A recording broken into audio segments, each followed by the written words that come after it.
C ബാലകൃഷ്ണനും അതുപോലെ ഇവിടുത്തെ കൽപ്പറ്റയുടെ MLA മന്ത്രിയുമായ സിദ്ദിഖ്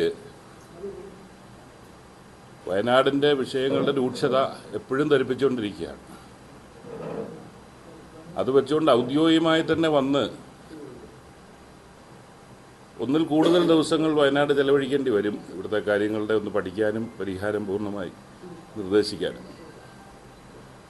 അത് ഓഗസ്റ്റ് മാസത്തിൽ തന്നെ ഉണ്ടാകും. പക്ഷെ അതിനു മുമ്പ് വന്ന സ്ഥിതിക്ക് നിങ്ങളെ കാണാം എന്നുള്ളത് മാത്രമേ ഇപ്പോൾ ഒരു ലക്ഷ്യമുള്ളൂ. കേരളത്തിലെ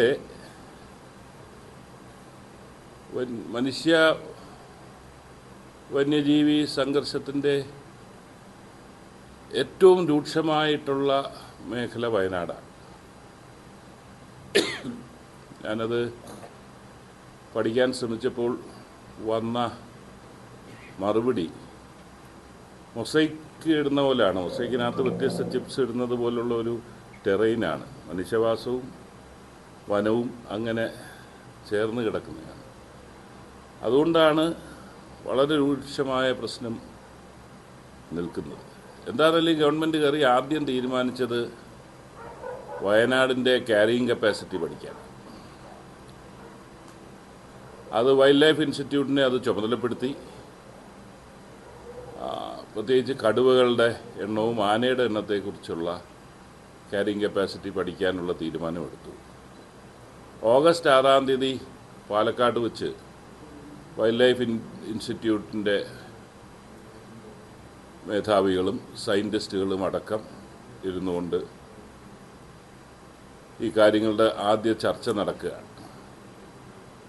ആ ചർച്ചയെ തുടർന്നുള്ള അവർ സ്വീകരിക്കേണ്ട പ്രൊസീജിയേഴ്സും അതിനെത്ര സമയം എന്നുള്ള അതിൻ്റെ ടൈം ലൈനും ഓഗസ്റ്റ് 6-ാം തീയതി തീരുമാനിക്കുന്നതായിരിക്കും. ആദ്യമായി അങ്ങനെ ഒരു പഠനം നടത്തുന്നത് വഴി മാത്രമേ നമുക്ക് പല കാര്യങ്ങൾക്കും ഉത്തരം കിട്ടത്തുള്ളൂ. ഗണ്യമായി വർധനവുണ്ട് എന്നുള്ള വാദം ഒരു ഭാഗത്തുള്ളപ്പോൾ ആനയുടെ അടക്കം എണ്ണത്തിൽ വർധനവില്ല എന്നുള്ള മറ്റ് കണക്കുകളും രണ്ടും ഗവൺമെൻറ് മുമ്പിലുണ്ട്. പിന്നെ ഇത് വന്നു കഴിയുമ്പോൾ നമുക്ക് വ്യക്തത ഉണ്ടാകും. പ്രത്യേകിച്ച് കടുവയുടെ കാര്യത്തിൽ എണ്ണം പെരുകിയിട്ടുണ്ടെങ്കിൽ നമ്മുടെ ക്യാരിയിങ് കപ്പാസിറ്റി അതിനുള്ള ആവശ്യത്തിനുള്ള ഏരിയ സ്ക്വയർ കിലോമീറ്റർ ഇല്ലാത്ത സാഹചര്യം ഉണ്ടെങ്കിൽ ഞങ്ങൾ കേന്ദ്രമന്ത്രിയുമായി കഴിഞ്ഞ മാസം സംസാരിച്ചു. അവരും പറഞ്ഞു മറ്റ് ടൈഗർ റിസർവുകളിലേക്ക് നമുക്ക് മാറ്റാൻ സാധിക്കും എന്നവർ പറഞ്ഞിട്ടുണ്ട്. ഇതെല്ലാം ഈ പഠനത്തിൻ്റെ അടിസ്ഥാനത്തിലാണ്. എന്താണേലും ഇപ്പോൾ